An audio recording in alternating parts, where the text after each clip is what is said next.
রাত প্রায় 11টা বাজে। বিপিএল এর আজকের ম্যাচের কাজ কর্মকাণ্ড শেষ করে আমরা আসলে বের হচ্ছিলাম।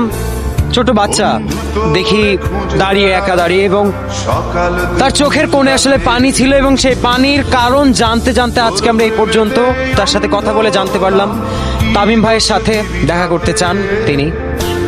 কাঁদছো কেন? আসলে একটু একটু চোখ থেকে পানি পড়ছে। মানে আমি পুরো স্টোরিটা বলি। আমার নাম হচ্ছে এমডি ইয়াসিন ইসলাম রায়হান।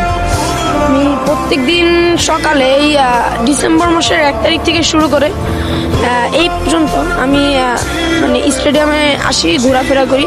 মানে প্রায় সকাল থেকে শুরু করে দুপুর পর্যন্ত, আবার দুপুরে একটু বিরতি নিই, মানে বাসায় চলে যাই, আবার বিকালবেলা আসি। প্রায় রাত 7টা পর্যন্ত থাকে। আসলে প্রতিদিন ঘোরাফেরা করি। আসলে ঘোরাফেরার কারণটা হচ্ছে আমি তামিম ভাইয়ের সাথে, মানে ছোটবেলায় তামিম ভাইয়ের খুব ভক্ত, তামিম ভাইয়ের সাথে দেখা করতে চাই।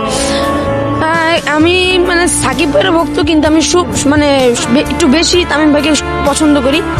আমি সবসময় আসি এবং মানে তার একটা নজর দেখার জন্য। তিনি বাংলাদেশ নারী টিমের যে ন্যাশনাল খেলা হয়েছিল সেখানেও তিনি এসেছিল, কিন্তু তাকে দূর থেকে দেখার সুযোগটা হয়েছে। কিন্তু বিপিএল এর সময় আমি একটা সুযোগ খুঁজছিলাম যে বিপিএল এর সময় তামিম ভাই প্র্যাকটিস আসবে।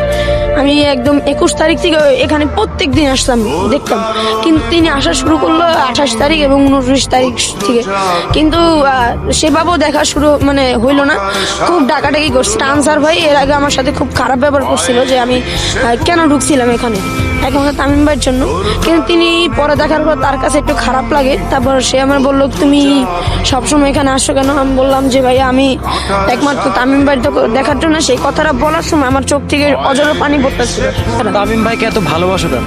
এশিয়া কাপে যে তামিম ভাই যে হাত ভেঙে যে ব্যাটটা করেছিল, জি জি, শ্রীলঙ্কার বিপক্ষে ম্যাচে আপন চাস্তবের ভাষায় খেলা দেখতেছিল। তখন আমি বললাম যে ভাইয়া এর নাম কি? নাম হচ্ছে, পুরো নাম তামিম ইকবাল। সে হাতে ব্যথা পেয়েছিল, তারপর লাস্টে এরকম প্রথম ওপেনার নামার পর তিনি হাতে ব্যথা পাওয়ার জন্য আবার লাস্টে নামছে দেশের জন্য ব্যাটিং করার জন্য। একটা প্লেয়ার হাতে ব্যথা পেয়েছে, এরকম তিনি এত কষ্ট করে ব্যাটিং করতেছে, এ তো আমার খুব ভালো লাগলো। পরে এরপর থেকে আমার তার ফ্যান।